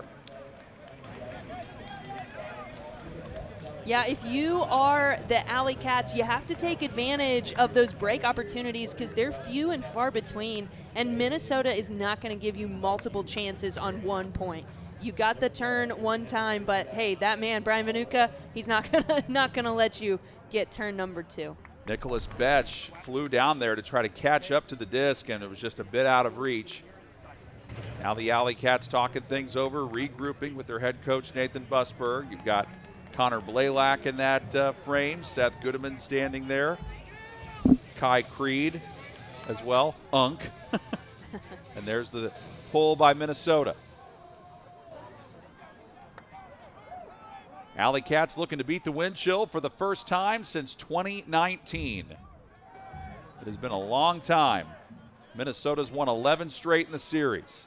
Alleycats have had plenty of opportunities over the years, but Minnesota's just been a tad more sound at the big key moments. Wettengel, now he is surrounded. Stall count was getting high, floats it out to Payne. X trying to find somebody. And Payne decides on throwing it to Branson. Less than 3 minutes to play in period 3. Cam Brock trying to find a way to get open, but instead they go with Havey. Wettengel trying to get free offensively, but he's drawing a crowd, especially after the 2 goals he had in the first quarter. Brock with 2.5 minutes to play. Cats have used a lot of clock on this possession. Wettengel able to get away from DeClercq to hang on to the disc. Havey's throw a bit low, but Brock gets it, fakes. Brock floats to the end zone, and that might have been deflected. Brock is trying to say that maybe there was a foul or there was contact made, pleading his case with Brandon Mattis right on him. And we're staying on this end, so they are calling this against Minnesota. Cats get life here. Again, hardly anybody probably playing the game today knows more about Ultimate than Cam Brock, all-time leading scorer. And he was correct. There was contact on the arm. He got hit. Now he needs help.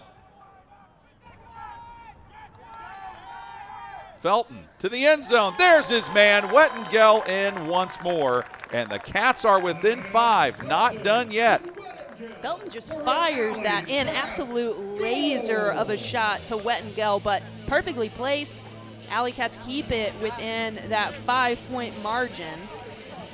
Still need to get some breaks back. Speaking of that break percentage, Cats only converting 20% of break opportunities right now. They are 2 out of 10. The other side, we got 47% as the wind chill have taken advantage of 8 out of their 17 opportunities. And as you can tell from William Wettengel's stat line, he has kept them in it. 2 assists, 3 goals tonight, all sorts of plays that he has made. Alleycats have 15 turnovers on the evening, but they had 12 in the first half, just 3 here in the third quarter. Seth Goodeman opting with the deep pull as the disc goes rolling back there, so Minnesota's got to start deep in their own zone.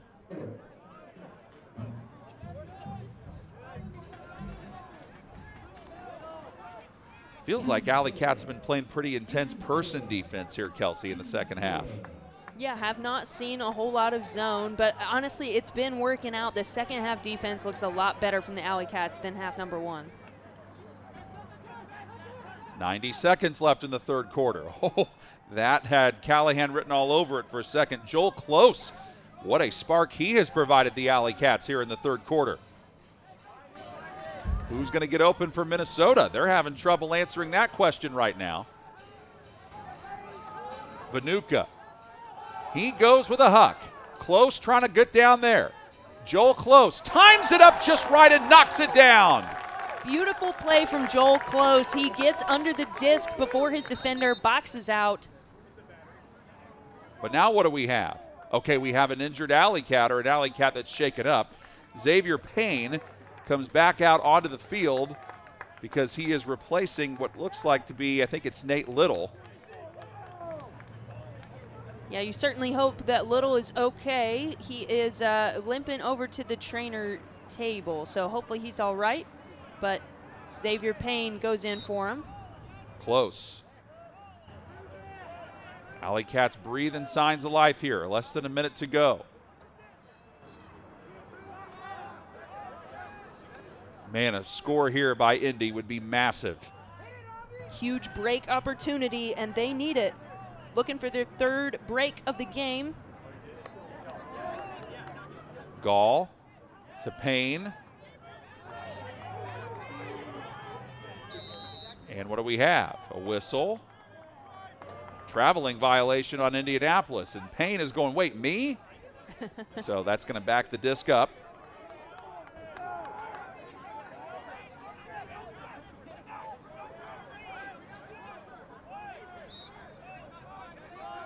Now play continues. Gitterman. Nice play by Goodeman.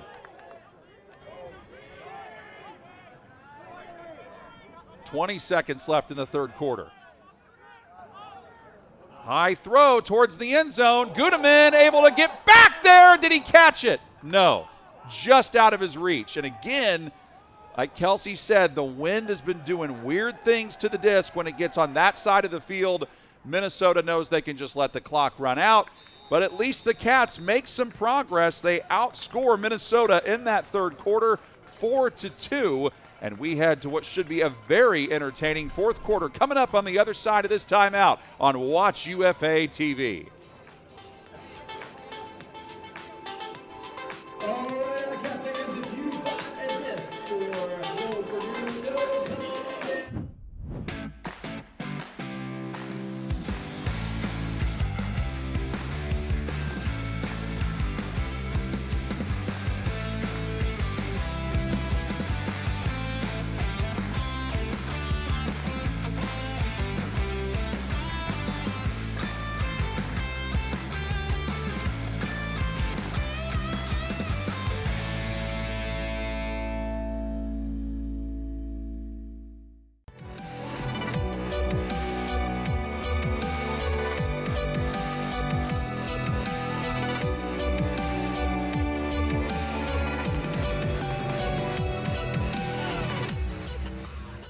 'Any key adjustments you'd like to make for the second half?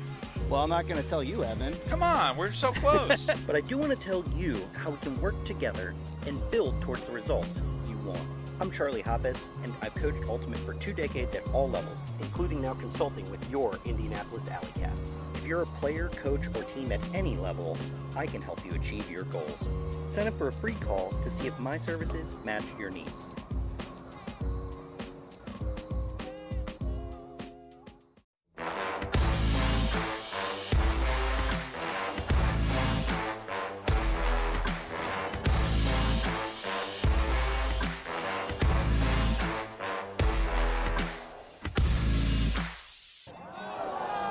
Twelve minutes remaining as we head into the fourth quarter of this big Central Division matchup. The 0-1 Indianapolis Alleycats against the 1-0 Minnesota Wind Chill. I'm John Herrick along with Kelsey Sparks with you from Coote Stadium in Indianapolis. Minnesota's led by as many as 8. The Alleycats led in the first quarter 4-3. Wind Chill go on an 8-0 run to up their lead to 7. They led by as many as 8, but unfortunately for the Alleycats, they made progress in that third quarter, Kelsey, but still down by 5 as Xavier Payne gets us started with the poll. Cats need to take advantage when they are given a break opportunity. They are just 2 of 11 on break chances tonight. Minnesota 8 of 17. That's another huge difference in this game, along with the turnovers.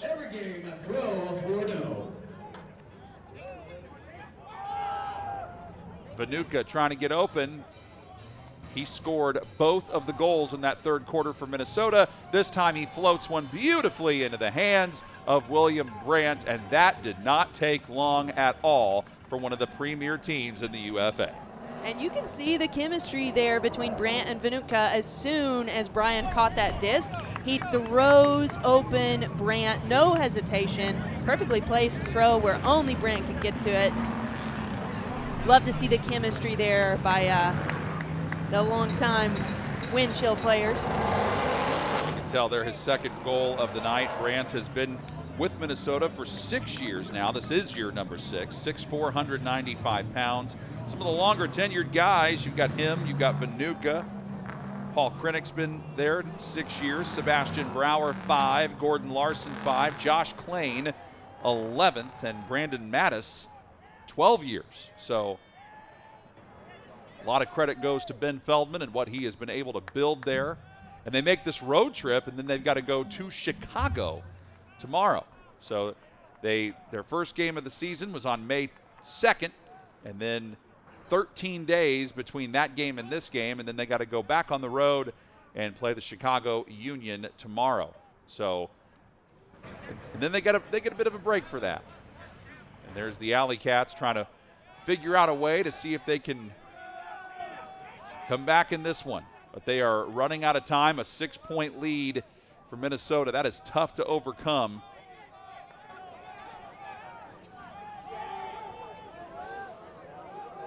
Big plays like this can help, though, as Wettengel tries to get up there, and he does! William Wettengel When the Alleycats needed a quick score, he provides it for them. And you know, right before that huck went up, I was just about to say Alleycats might have to start taking some more huck tries to get back, and right on cue, Jake Felton sends it most of the length of the field to who else? William Wettengel comes down with it. He's having himself a night.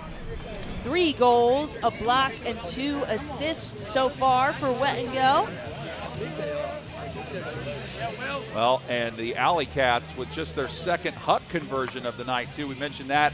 That was an issue in the first half when they were 1 of 4. They're 2 of 8 in total. But, boy, the huck try comes up big there. Rolling pole put on by the Alleycats as they try to come up with the trap near the sideline. Let's see who Minnesota relies on to initiate the offense.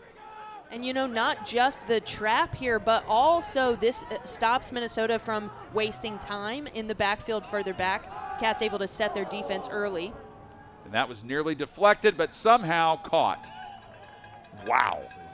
And Dylan DeClerc with a really good job getting free and catching that. And he's definitely got a fan club here. I see a couple of DeClerc jerseys on there. Yep. There's Lacey. Also a Bergmeyer jersey. Some Minnesota wind chill fans that made the trip are certainly glad they did, because their team has been putting on a show for most of the night. Yeah, we talked about not letting Minnesota waste time, and they didn't waste any time, but that's certainly not what the Alleycats had in mind with that super quick O-point for Minnesota. Word of advice there from Coach Ben Feldman talking to his team as DeClerc heads back over toward the bench, probably to get some much-deserved refreshment after making a nice play there. And the pull, Christian Johnson throws the disc over towards the Alleycats. And again, this is what the wind on this side of the field has done. Made the disc just hang up in the air awkwardly. Didn't go into the end zone, so now the Alleycats get to pick it up, but when Minnesota setting up their defense, Jonathan Mass put it in play. Now Wettengel's got it. Havey playing catch with Felton. Cats turn it up the field with Branson. Wettengel gets another one. William Wettengel didn't waste any time. Cats back within 5. And let's see if they can build on it. Will Wettengel yet again displaying his athleticism. Yeah, Felton to Wettengel again, too. These guys are starting to really tag team these O-points here. They made quick work of that one. William gets his 5th goal of the evening. Minnesota needs to find a way to shut him down, that's for sure. So 2 goals for him in the first half, 3 for Wettengel in the second half. What a job he has done. But now the big thing is the quick scores have been the biggest problem. Cats go with another roller pull. Look for them to set a double team here, and they do. And it's picked up right away by Klain, who has been certainly a clutch performer when the wind chill have needed him to be. Cat Nation waving that green and white flag. And what do we have? A whistle. Looks like a stall. It's a stall, and the Alleycats will get possession and a break opportunity. Remember earlier in the game, they were calling for a stall count to go in their favor. They didn't get it. They do get it this time. Interesting note on Wettengel. The most offensive points he had played in a season was 18 coming into this year, but he played 20 against Madison last week, and he's probably played even more so this evening. So Wettengel really adding some diversity to his game. And the Alleycats with a big opportunity here. Crowd getting back in it.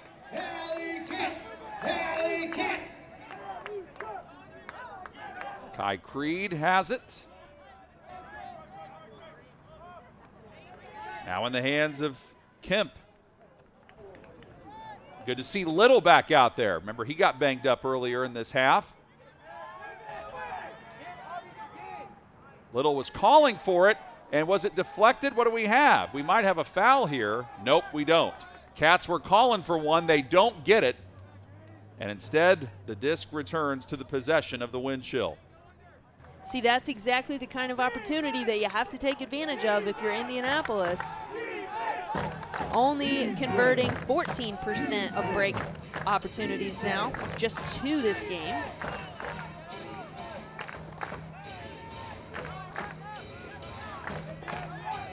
Wind chill trying to put this game away, but the Alleycats have not been making it easy. Really good defense there. Nearly swatted away by Gall, but held on to by Klain. Klain gets it back. Across the middle he goes to Brandt.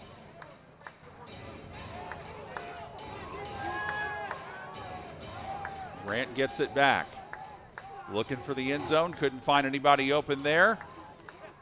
But now they do have somebody open, wide open, in fact, in the back of the end zone. That's happened far too often tonight for Indy. You love it if you're Minnesota, and this time it is Greg Cousins who gets in for the wind chill.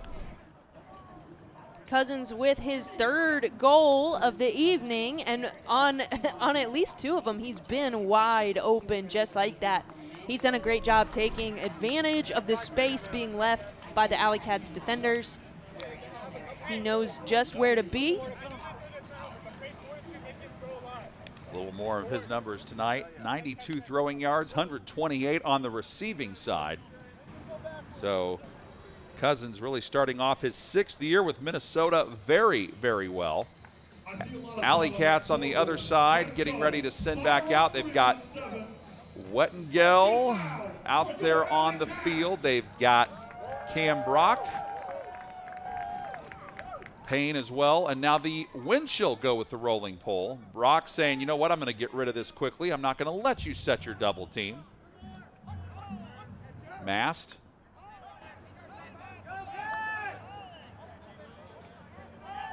Into the hands of Felton. Felton going with the huck, and he might have another one with Wettengel getting back there. Knocked away, though. And it might have been too long anyway. It was floating up in the air. Justin Burnett makes a heck of a play on that, though. I didn't think there was any world in which he was going to be able to get a hand on that before Wettengel, but he just goes up like Superman. Just timed it perfectly.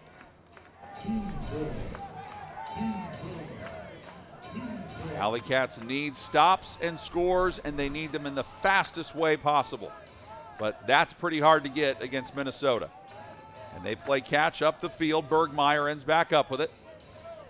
Into the hands of Mattis. Minnesota trying all they can to put this game away.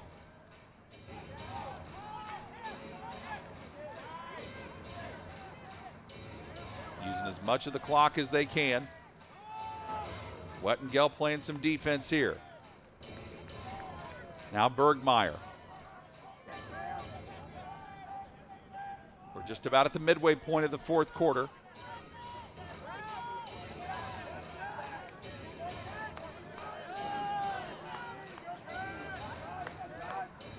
Minnesota's used a lot of time, and it does not bear fruit. One of the rare mistakes they've made, and that is their 11th turnover of the night. In the first half, Minnesota only had 4, so they have 11 now, putting them at 7 second half turnovers. They didn't take advantage of that break opportunity, but they did kill a lot of time on the clock on that one. Big throw by Branson, and that disc is nowhere close. So, again, the Cats having to take all kinds of shots, and they need them quickly, so. And Minnesota's going to get this one pretty far up the sideline. Disc went out and did not come back in. So short field for the wind chill to work with. Cam Brock doing some defending there. That disc might have gotten deflected, and it did. And Burnett, so athletic but unable to come down with it. And Wettengel gets it to Brock, and Brock could not hang on. And boy, you hope Brock's okay. He grabbed that right knee, but he gets back up. And of course, usually whoever's guarding him after the play is over always shows great respect for Cam, and deservedly so, given his illustrious career. Yeah, uncharacteristic drop there.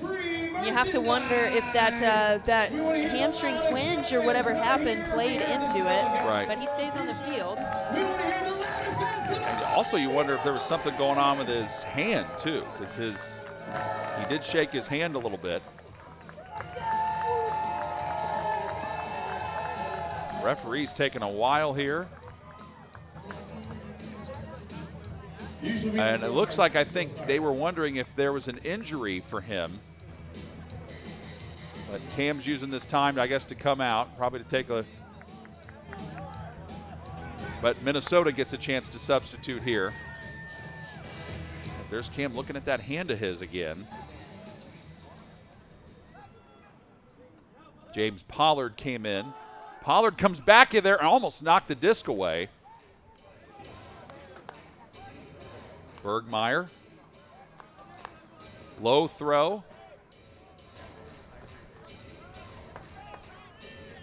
And it's just at this point now a matter of possession and time here for Minnesota as Brock is now being looked at by the trainer. I think he's trying to tell the trainer, I'm fine, I'll be good.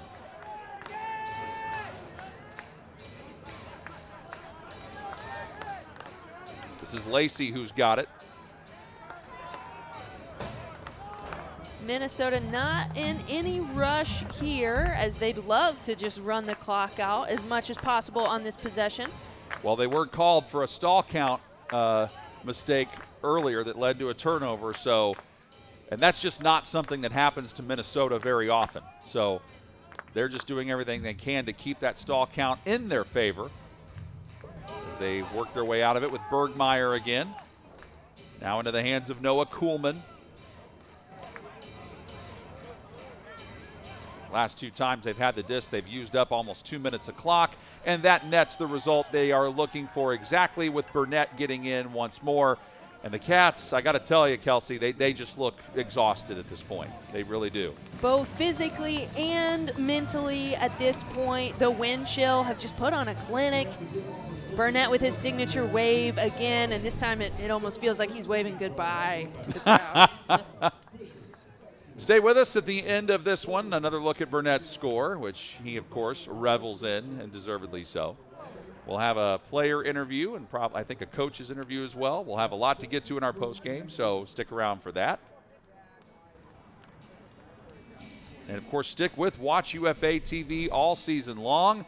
This is week 4 of the season in the UFA. It's only the second game of the year for these two teams, but it is week 4. And things will start to ratchet up here pretty quickly, and before you know it, we'll be in playoff time as these teams are all playing for a trip to championship weekend. There's Coach Ben Feldman talking to his team. Coach Busberg of Indianapolis was talking to their team as well.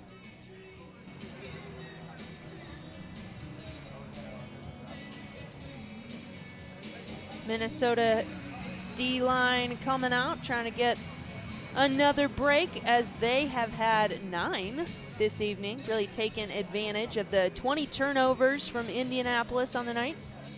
O-line conversion rate for Minnesota, 53%, just 40 for Indianapolis. Minnesota has 9 of 21 conversion on break chances, and as you mentioned, Kelsey, that's another problem for Indianapolis, just 2 of 14 on break tries. And in previous meetings, it's been, for Alleycats, it's been like sometimes over the years, it's been an issue of just getting break chances. And the other team just didn't provide very many. But for the Alleycats, they've had their break chances, just have not been able to cash in on that. It's also not an easy thing to have to play this Minnesota team in May.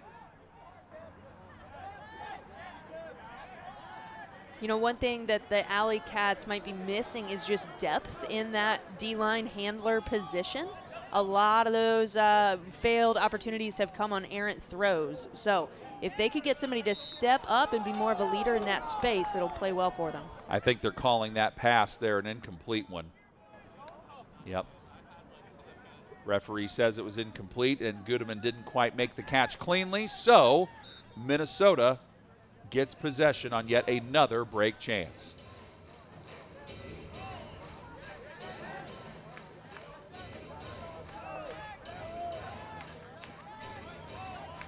Christian Johnson was back there. Noah Hansen picks it up. Across the middle we go to Venutka. Venutka was pretty quiet in the first half, and when Minnesota was struggling to find their offense in the third quarter, Venutka provided it. He scored 2 goals, and now what do we have here? Referees saying stop. Foul of some kind here on Minnesota.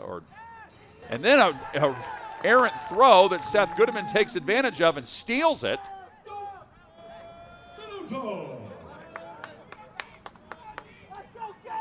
Tyler McCarthy is in the game for the Alleycats. Betch with a nice throw, and the catch made in the back by Sam Ingham. And good to see Sam get going. And the Alleycats, it had been a while since they had scored. The last time they did get a goal was a William Wettengel play. This time they get it with Ingham. Not a pretty hold there from the Cats, but they are able to claw back and make it happen in the end. Sam Ingham had a fantastic season last year in 2025, so Cats excited to have him back and continue to build around him and the other young players on the team. They nickname him Tom Brady on this team, and I can't say I'm surprised by that. He does have that Tom Brady look to him. 6'4", from Sylvania, Ohio, and he, just to show you how young he is, there's a lot of guys on this Alleycats teams that are veterans, but Ingham is one of the younger guys. He's supposed to graduate from Butler University here in a couple weeks. 6-point lead with not very much time left. All Minnesota's got to do is hold the disc and not let the stall count get away from them, and they will end up picking up a road win. Not easy to get in the UFA, but they are close to getting one here. Nice effort by James Pollard on defense. He nearly caught up to that. Throw, end zone, lay out. Well, he didn't quite have to, as William Brandt was able to chase it down. It looked like the disc might got away from him, but Brandt makes a nice play for his second half goal. And there's the wind chill fans enjoying every second of that. Nice sign there that gentleman had. Said, let's get chilly. I like it. There are a few fun signs that the wind chill fans brought to town. Got to give a lot of credit to the Alleycats staff, too, for putting on a fun evening for the fans. There was a disc toss. There was a trivia question that one of the women that was participating in it got the trivia question correct, so she got free tacos from Torchy's Tacos. And there's another look at that score by Brandt. Yeah, we definitely thought he was going to have to lay out for that, but right. He put on the afterburners, so good for him. And and a lot of that is timing. You got to find a way to reach out at just the right time, and that is exactly what Brandt did. He stuck his hand out right when he had to as the pull comes down into the hands of Avi Gitterman. Alleycats just trying to end this game now on a high note. Xavier Payne uncorks it, looking for Wettengel and who else, but it is knocked away. And that was a nice play made by Zach Morton. Morton scored a couple goals in the first half, really helped get the Minnesota Wind Chill. He was a part of that 8-0 scoring run that put the Wind Chill up 11-4 after the Alleycats led 4-3. And he might get open here for another score. Hightailing it against Gitterman and beats him. Makes a nice catch, and there was contact, but not until after he caught the disc. And the Wind Chill, after seeing their lead dwindle down to 5, they've responded and moved it back up to 8. So it's all celebration as they get ready to make the drive to Chicago and play the Chicago Union. They have been simply terrific, and there is Zach Morton enjoying every second of this. And Coach Feldman told us that this doubleheader might be the toughest one that they've ever had to do on the road, coming to Indy and then to Chicago, who they were able to beat in their first game a couple weeks ago. Cam Brock is on the sideline, I think just stretching out that leg.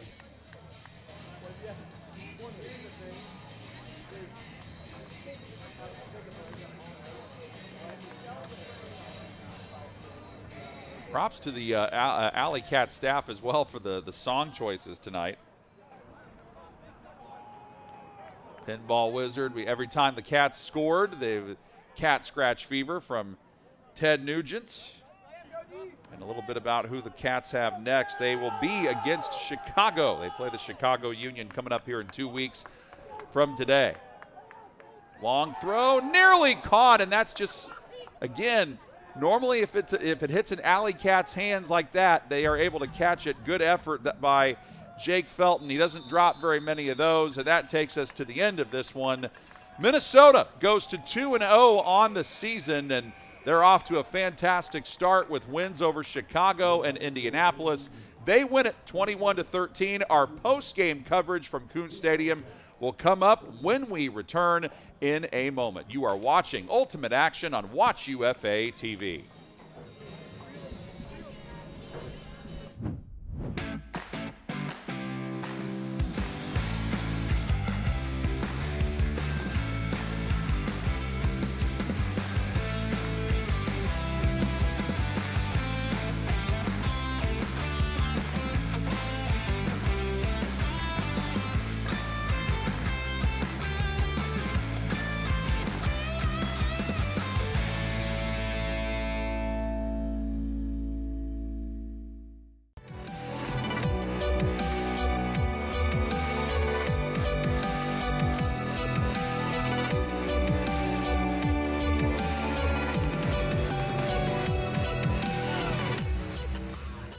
Any key adjustments you'd like to make for the second half? Well, I'm not going to tell you, Evan. Come on, we're so close. But I do want to tell you how we can work together and build towards the results you want. I'm Charlie Hoppus, and I've coached Ultimate for 2 decades at all levels, including now consulting with your Indianapolis Alleycats. If you're a player, coach, or team at any level, I can help you achieve your goals. Sign up for a free call to see if my services match your needs.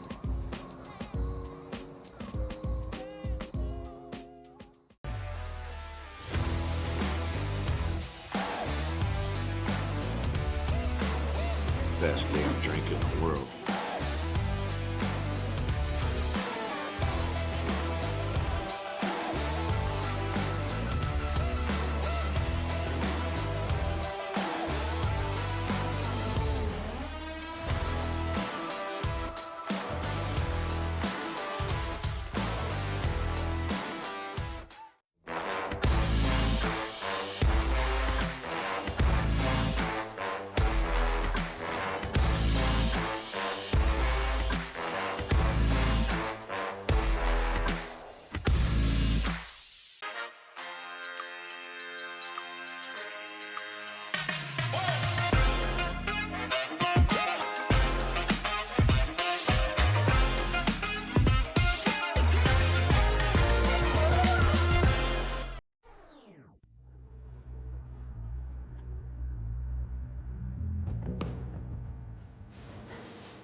And joining me now on the field, our player of the game, Justin Burnett.